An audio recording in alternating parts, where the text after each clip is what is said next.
Imagine for a moment that you have the unlimited wealth of a nation at your fingertips.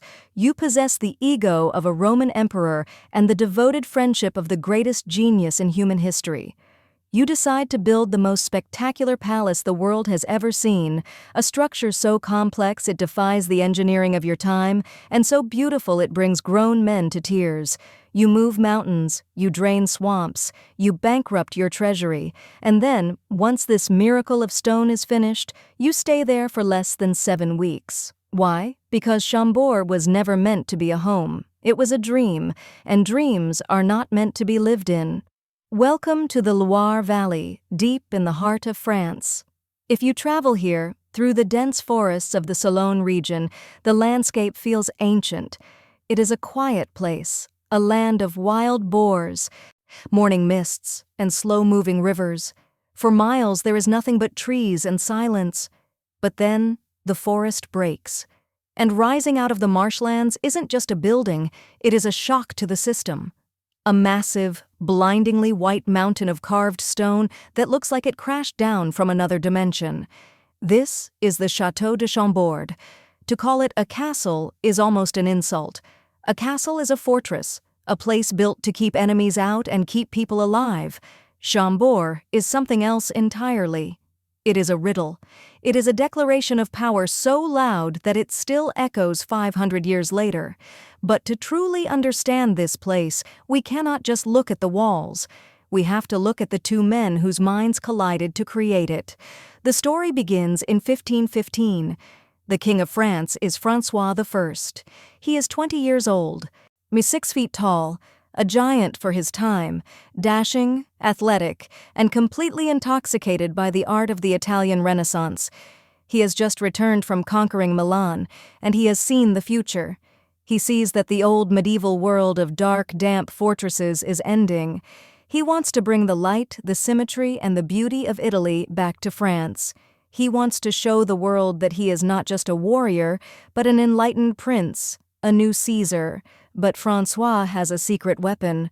When he came back from Italy, he brought back the ultimate souvenir. He managed to convince an old, weary artist to pack his bags, leave Rome, and cross the Alps on a mule. That man was Leonardo da Vinci. By 1516, Leonardo is in his 60s. His beard is long and white, his hands tremble from a stroke, and he can no longer paint like he used to. The Mona Lisa is wrapped in cloth in his saddlebag, but his painting days are mostly behind him. However, his mind is still the sharpest instrument in Europe. The king installs Leonardo in a manor house just down the road and calls him Padre, father. For 3 years, the young king and the old master talk. They talk about the stars, about the movement of water, and about the perfect city. Chambord is the physical manifestation of those conversations. It is a ghost story. It is a building likely designed by a dead man for a king who barely used it. Construction began in 1519, the very year Leonardo died. And right from the start, it was a battle against nature. You have to remember they built this in a swamp. It was a mosquito-infested bog. It was literally the worst possible place to build a heavy stone monument. To create a foundation, workers had to drive massive oak piles, entire forests of them, deep into the soft mud to find solid ground. It took 12 years just to get the structure out of the earth. It was a project of such insane scale that even when the king ran out of money, even when he couldn't pay the ransom for his own sons who were held hostage in Spain, he kept building Chambord.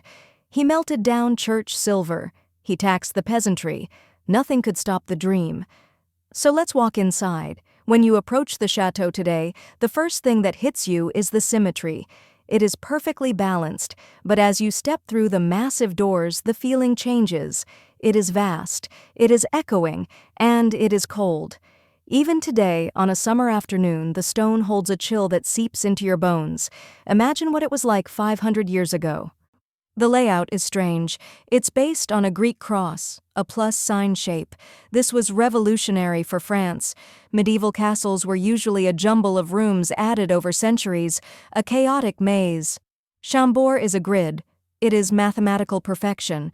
It is the architecture of a mind that sees the world in geometry. But then, The numbers start to make your head spin. 440 rooms, 84 staircases, 282 fireplaces. Just pause and think about the logistics of that. 440 rooms. Why?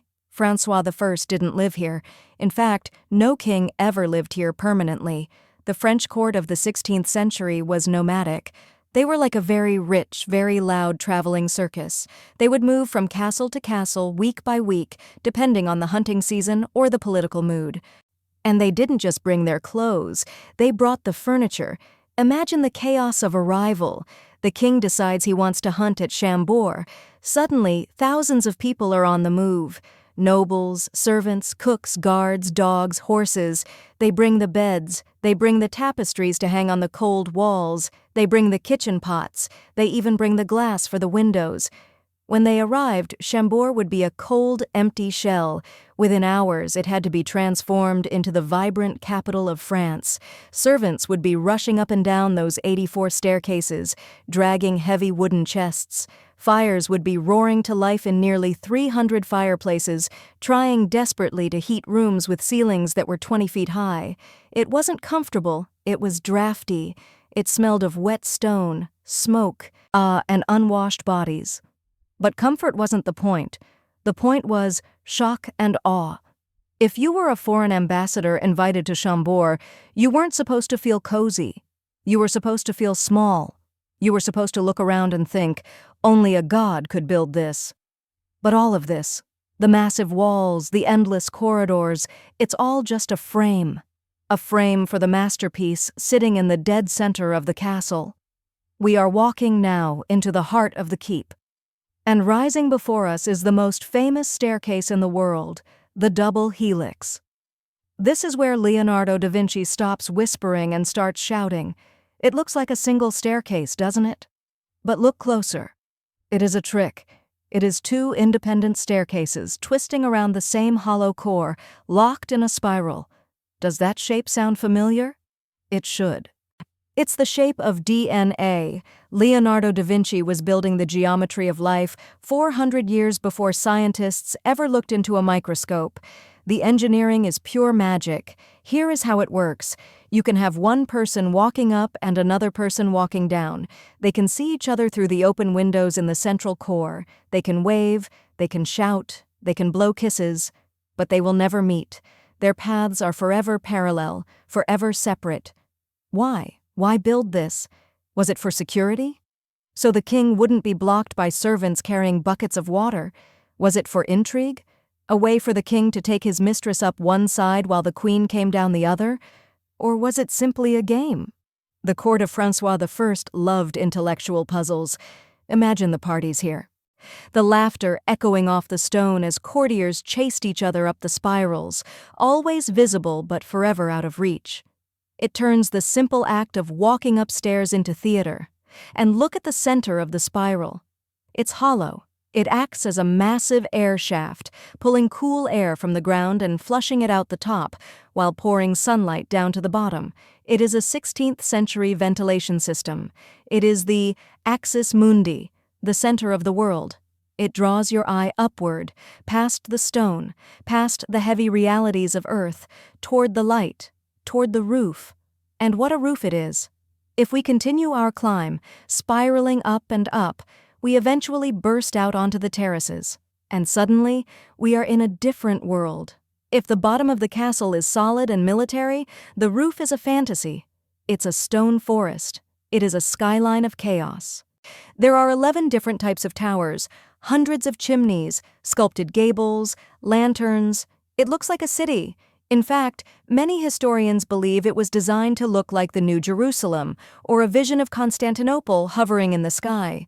The detail up here is insane. You have to remember, this is the roof. Most people would never see these details from the ground, but the chimneys are inlaid with slate in the shapes of circles, diamonds, and triangles. It is jewelry, but on an architectural scale. This terrace wasn't just for maintenance. It was a promenade. It was a stage. The court would gather here, high above the mud and the forests. Imagine the ladies in their silk dresses and the men in their velvet doublets, walking among this forest of towers. They would lean over the balustrades to watch the end of the hunt. and watching the king return from the forest. It was a place to gossip, to flirt, to see and be seen, hidden among the spires. From down below, the architecture conveys order and power. But up here, amidst the chaos of the chimneys, it conveys pure fantasy. It is the architectural equivalent of a crown, useless for protection, but essential for majesty. But, like all dreams, the reality was somewhat different. François I, the man who dreamed this up, reigned for 32 years. Do you know how much time he actually spent here?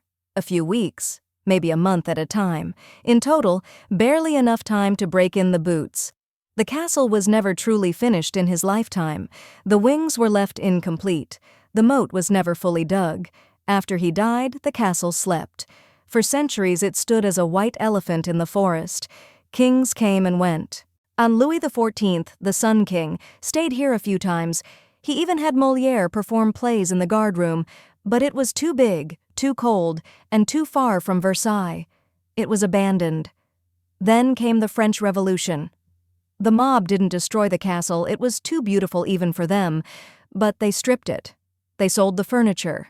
They ripped out the wood paneling. They left it naked. And perhaps that is how it should be.